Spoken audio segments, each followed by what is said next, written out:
Absolutely. So carrier screening really looks for when parents might be carriers of a recessive condition. A recessive condition is one where both parents have to be carriers to have an affected child. And I think what is so dangerous about recessive conditions is you often do not see a family history of them because maybe many generations have been carriers of these conditions, but they didn't happen to marry someone else who was a carrier. So this gene could have been in the family for many, many, many, many generations, and no one knew about it. And so it's really important that we screen couples so that we can catch them earlier, because just taking a family history won't identify these types of conditions.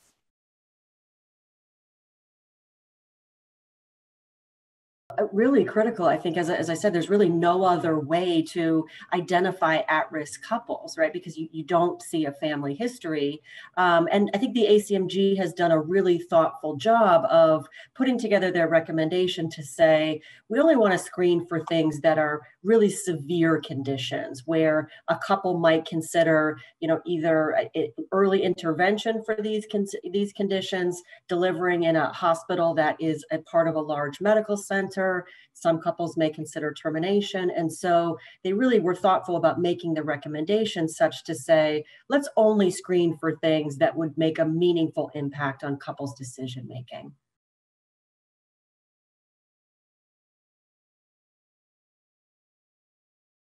Well, often the limitation of so-called patient's ethnicity is that it's self-reported, right? You ask the patient what their ethnicity is, and honestly, they don't always really know their total family history. So we find, as we've done research in our laboratory, the ethnicity that we find in those genetic samples is different than what the patient reported, self-reported. And so if you rely on what the patient is reporting, sometimes you can miss risk that they were unaware of. And so couples will go unidentified when you try to do really targeted testing. It's much better, I think, for all patient populations to have access to carrier screening for all the different conditions, and you see what you find.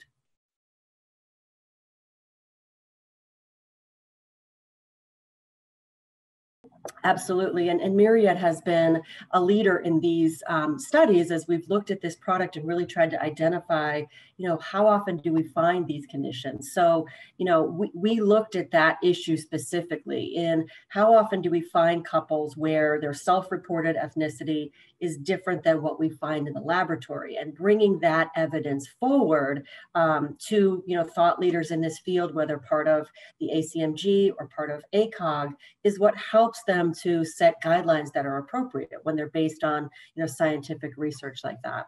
We also did some studies on what would be the impact of patients' decision-making process. So for at-risk couples that were found to be carriers, both parents were carriers for one of these recessive conditions, how would that impact their decision-making? And I think it's groundbreaking studies like this that point out and demonstrate the evidence that you can't always rely on self-reporting, and that this information is vital to couples' decision making, that they will do something with the results. Having this body of evidence helps guideline makers, come to the right conclusions about what the recommendation should be.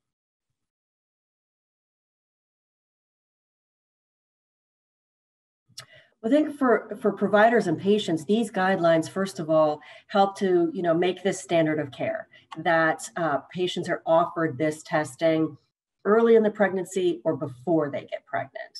And that really is critical. I will say, just even myself as a mom, and seeing couples go through this, when you're trying to organize, carrier screening, and then if you find something, you're trying to arrange, a prenatal diagnosis, and you're under a time limitation, that can be really, really stressful for both the patient and the provider in terms of, what options do we have and what decisions do we need to make quickly.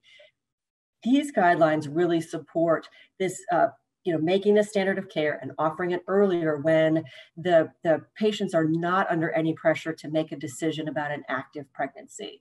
They can identify their carrier status. If they're found to be at risk, they have time to really think through, okay, do we want to pursue prenatal diagnosis? If we did, what would we do in the case that, we were found to have an affected pregnancy? You just have more time to think about those things rather than being rushed into, something was done at the last minute and now we have fewer options.